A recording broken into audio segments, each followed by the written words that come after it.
Alors que l'offensive ou la contre-offensive ukrainienne a commencé depuis le début du mois de juin, il est difficile de se faire une opinion sur ce qui se passe réellement sur le terrain.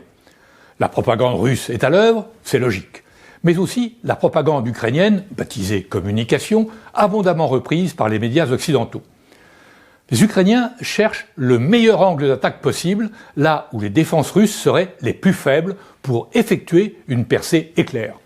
D'où la multiplication des piqûres d'épingle ici ou là sur le front. Mais des piqûres d'épingle sont coûteuses en hommes et en matériel pour l'Ukraine. Car cette fois, les Russes ont tiré en partie les leçons de leurs échecs précédents.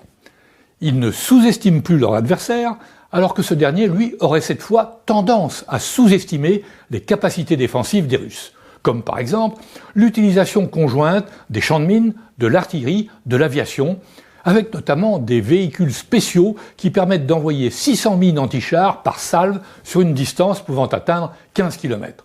Une stratégie efficace qui explique la perte de plusieurs chars Léopard et Bradley. S'ajoute à cela ce que certains experts militaires jugent être le peu de formation des Ukrainiens au nouveau matériel fourni par l'OTAN. Au début de l'invasion et jusqu'à l'hiver, les Ukrainiens ont utilisé des matériels d'origine soviétique, les leurs, puis au fur et à mesure des destructions, ceux des anciens pays communistes de l'Europe de l'Est. Des matériels qu'ils maîtrisaient.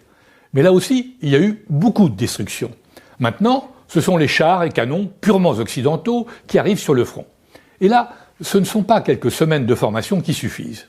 Du coup, les Ukrainiens demandent aux pays de l'OTAN de franchir une étape dans l'escalade. Une étape en deux phases. La première, livrer toujours plus de matériel, toujours plus sophistiqué. Des missiles, plus de tanks, notamment des Abrams, des chasseurs F-16, voire des F-18. Du coup, une seconde phase est implicite. Pour que ces matériels soient utilisés à bon escient, il faut un personnel qualifié, et c'est là que va se poser la question d'un engagement direct des militaires de l'OTAN sur le front. C'est un tabou, une ligne rouge, mais depuis le début de ce conflit, on n'a pas cessé de franchir les lignes rouges.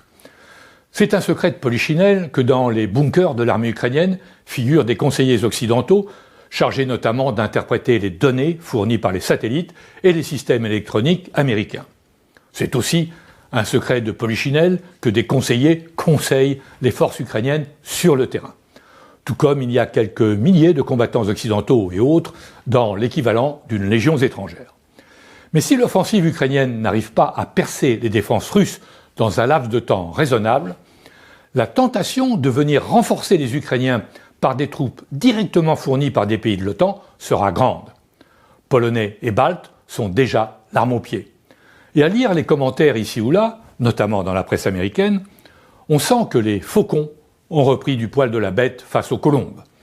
Le discours, désormais dominant, est que l'Ukraine doit absolument obtenir des victoires militaires et repousser l'agresseur russe au-delà des frontières, non pas du 24 février 2022, mais d'avant 2014, y compris pour la Crimée. La position de l'Allemagne témoigne de cette évolution. Le chancelier Scholz et ses alliés verts ont durci leurs propos. Plus question de négociation. Et Emmanuel Macron, qui craint d'être isolé au sein de l'OTAN et de l'Union européenne, suit le mouvement. Les faucons pensent que la menace nucléaire, régulièrement brandie par les Russes, n'existe pas.